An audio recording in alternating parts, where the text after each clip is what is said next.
here what we want to do is we've got some calculations. I've got a version 2 input and version 1. I want to delete the version 1. However, there is a risk that I have ref errors. So the easiest way to do this is to first use Excel's move feature to see if there is a reason you shouldn't delete this. So what I can do is I can go to this version 1, right click, I'm going to say move or copy, and I'm going to move version 1, and we're going to say put it in a new book. So when I say OK, what it does is it creates a new book called book 1, and it's separated it. I'm just going to put it so we can see both at the same time.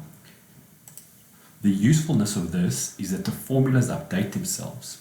So I can now go to data, and you'll see there's an item here called edit links.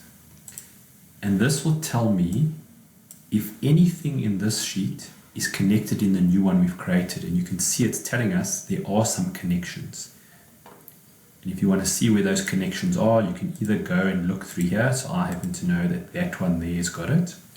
Or better way is when you click, you see what the name is. So it will normally be book 1 or something like that. And over here I'm going to do a find. I'm going to search for book 1.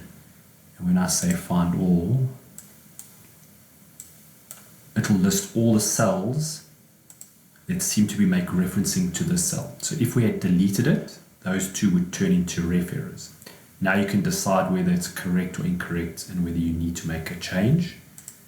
And once that is done, you can save this, and this can be deleted.